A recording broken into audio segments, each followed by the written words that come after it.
Doctor साहब, फिरदौस आशिक अवान साहिबा की जानिब से आज कहा गया कि पुलिस की जानिब से पहल नहीं हुई, मुसल्लह जत्थे ने हमला किया। क्या मामलात बाकी वैसे हैं जिस तरह से बताए जा रहे हैं या अपडेट किया जा रहा है? देखें जी, फिरदौस आशिक अवान साहिबा ने कहा कि जो है वो जत्थों ने हमला किया जी, पहल की। और फवाद चौधरी साहब जो कि वज़ीर इत्तलात हैं, वो तर्जुमान हैं वज़ीर पंजाब जी, और ये जो हैं ये वज़ीर आला पंजाब, और ये जो हैं ये वफाकी वज़ीर इत्तलात। फवाद चौधरी साहब का कहना यह है कि पुलिस एहलकारों को यरगमाल बना लिया गया और आज़ादी नहीं दी जाएगी किसी को, मुसल्लह जत्थों को, रियासत को ब्लैकमेल करे। ये उनके बयानात हैं। तो सरकारी बयानात का जब तक कि कोई मुतबादिल बयान सामने आने ना दिया जाए तो फिर उस वक्त तक तो हम सिर्फ सरकारी बयान ही चला सकते हैं। लेकिन एक गुजारिश जो है वो, अगर, यानी मैं लफ्ज़ अगर के ऊपर इन्वर्टेड कॉमर्स लगा रहा हूँ, अगर संजीदा शख्सियात हमारे अकाबरीन में मौजूद हैं, हुकूमत की बात मैं नहीं कर रहा, रियासत में अगर, तो वो बराह करम इस मामले को संजीदगी से देखें। और रियासत को दरपेश बहुत से ख़तरात हैं इस वक्त। मईशत का मसला है, कोविड का मसला है, हमारी खारजा पॉलिसी में पूरा ख़ित्ता। तो अगर कोई संजीदा शख्सियात देख रही हैं इसको खुद, तो वो इस मामले को बहुत, कहते हैं हैंडल इट विद केयर, इसको बहुत संजीदगी के साथ, और मुझे यकीन है कि वो हैं संजीदा शख्सियात। लेकिन फिर भी मैंने अगर लगाया क्योंकि मुझे तवक्को ये थी कि 2-4 दिन में पहले ही मामला हल हो चुका होगा। लेकिन उसके बाद आज जो कुछ हुआ लाहौर में, वो उसके ऊपर तशवीश पाई जाती है, बहुत शदीद तशवीश भी है और गम गुस्सा भी है।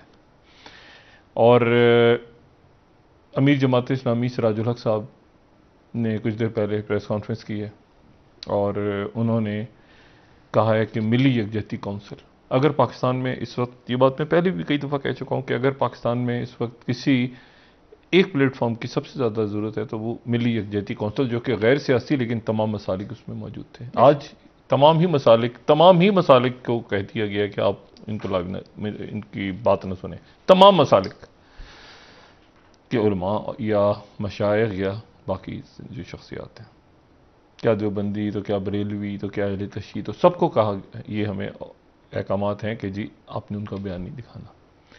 ये मेरा ख्याल है जनरल ज़ियाउल हक के दौर में या जनरल मुशर्रफ के माशाल्लाह या अयूब खान के वक्त में तो खैर एक ही मीडिया था, टीवी था, या ज़ियाउल हक के दौर में ऐसी पाबंदी मैंने कभी नहीं देखी। मतलब ये कोई लगता है कि माशाल्लाह प्लस यहाँ पे मीडिया के हवाले से और आज़ादी इज़हार राय के हवाले से पाकिस्तान में लागू है, काफ़ी अरसे से लागू है, लेकिन आज उसकी शिद्दत महसूस हो रही है। एक बात तो इस मामले को संजीदगी से देखें। दूसरी बात यह है कि इस पे जो मुफ्ती मुनीबुर रहमान साहब हैं, वो रात को अब गुफ्तगू करेंगे इस पे। वो गुफ्तगू भी हमें नहीं पता कि क्या होगी, हमें पता होगी, हम बता नहीं सकते। हम बता सकते हैं, लेकिन बात यह है कि फिर वो सारा ही जनाब पता चला कि वो पता नहीं क्या क्या एक्ट और कौन कौन सी दफात और क्या क्या, पीटीवी का केस भी निकाल लेंगे जी। अच्छा, तो इसको ज़रा ध्यान से देखें इस सारे मामले को। और फिर उसके बाद जो है वो ये कि फजलुर रहमान साहब की रात को 11 बजे प्रेस कॉन्फ्रेंस वो कर रहे हैं, तो लेकिन ये मसला सियासी नहीं है। इसको मैं यकीन करेंगे, समझने से कासिर हूँ कि इमरान खान साहब ने, मतलब वो आशिक रसूल हैं, इस पे कोई शक है? किसी को शक नहीं है। बिल्कुल। मतलब वहां से बयान क्या आ रहा है कि इमरान खान आशिक रसूल हैं।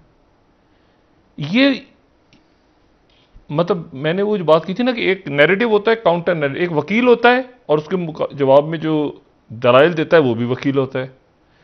एक मतलब कोई इल्मी बहस हो रही होती है तो जवाब में इल्मी बहस होती है, उसी तरह से होती है।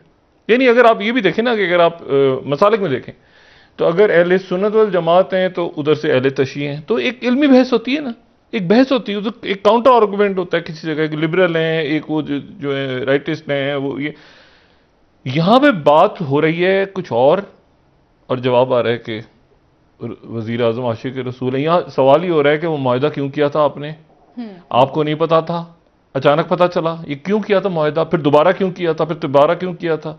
इधर जवाब आ रहा है कि वो जो, और उसमें इंसानी जाने जा रही हैं, लोग उसमें जानों से जा रहे हैं रमज़ान के अंदर। जिन लोगों को जो है वो मसाजिद में इस वक्त तरावी और इबादत में होना था, सबको ही, चाहे वो पुलिस वाले हों, ये चाहे वो जो है वो मुजाहिरीन हो, सबको इस वक्त ये कोई वक्त है, और बैठे बिठाए वो जो एक फसाद खड़ा कर दिया मुल्क में। और साथ ही जो है वो अब, लेकिन ये इंशाल्लाह उम्मीद करता हूँ कि इसमें, उम्मीद करता हूँ और अल्लाह से दुआ है कि इस मामले को जल्द से जल्द, अगर शख्सियात इसको संजीदगी से देख रही हैं तो इसकी संजीदगी का एहसास करेंगी। दूसरी बात यह है कि इस पे जो मुफ्ती मुनीबुर रहमान साहब हैं, वो रात को अब गुफ्तगू करेंगे इस पे। वो गुफ्तगू भी हमें नहीं पता कि क्या होगी, हमें पता होगी, हम बता नहीं सकते। हम बता सकते हैं, लेकिन बात यह है कि फिर वो सारा ही जनाब पता चला कि वो पता नहीं क्या क्या एक्ट और कौन कौन सी दफात और क्या क्या, पीटीवी का केस भी निकाल लेंगे जी।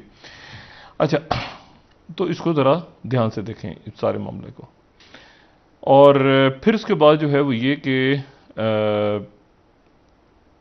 फजलुर रहमान साहब की रात को 11 बजे प्रेस कॉन्फ्रेंस वो कर रहे हैं जी।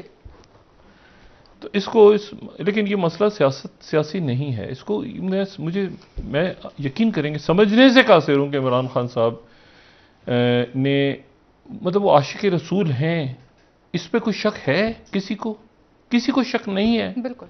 मतलब वहां से बयान क्या आ रहा है कि इमरान खान आशिक रसूल हैं। ये मतलब मैंने वो जो बात की थी ना कि एक नैरेटिव होता है, काउंटर नैरेटिव, एक वकील होता है और उसके जवाब में जो दलाइल देता है वो भी वकील होता है। एक मतलब कोई इल्मी बहस हो रही होती है तो जवाब में इल्मी बहस होती है, उसी तरह से होती है। यानी अगर आप ये भी देखें ना कि अगर आप मसालिक में देखें तो अगर अहले सुन्नत वल जमात हैं तो उधर से अहले तशी हैं, तो एक इल्मी बहस होती है ना, एक बहस होती है, तो एक काउंटर आर्गूमेंट होता है किसी जगह, एक लिबरल हैं, एक वो जो है राइटिस्ट हैं, वो ये यहां पे बात हो रही है कुछ और जवाब आ रहा है कि वजीर आजम आशिक रसूल है। यहाँ सवाल ही हो रहा है कि वो मुआहदा क्यों किया था आपने, आपको नहीं पता था, अचानक पता चला, ये क्यों किया था मुआहदा, फिर दोबारा क्यों किया था, फिर दोबारा क्यों किया था। इधर जवाब आ रहा है कि वो जो, और उसमें इंसानी जाने जा रही हैं, लोग उसमें जानों से जा रहे हैं रमज़ान के अंदर। जिन लोगों को जो है वो मसाजिद में इस वक्त तरावी और इबादत में होना था, सबको ही, चाहे वो पुलिस वाले हों, ये चाहे वो जो है वो मुजाहिरीन हो, सबको इस वक्त ये कोई वक्त है, और बैठे बिठाए वो जो एक फसाद खड़ा कर दिया मुल्क में। और साथ ही जो है वो अब, लेकिन ये इंशाल्लाह उम्मीद करता हूँ कि इसमें, उम्मीद करता हूँ और अल्लाह से दुआ है कि इस मामले को जल्द से जल्द, अगर शख्सियात इसको संजीदगी से देख रही हैं तो इसकी संजीदगी का एहसास करेंगी। अच्छा, दूसरा जो मामला है वो है, ये मैं सियासत पे होंगे, शहबाज शरीफ साहब की बेल के ऊपर बेअजीब किस्सा हुआ है। डॉक्टर शहबाज गिल कहते हैं कि नायब कासिद ने सुनाया था बेल का फैसला, जजों ने तो सुनाया नहीं था, तो ये बड़ा कुछ अजीब सा ही मामला हो गया है। बहरहाल मैं अब इस पर क्या बात करूं, उस पर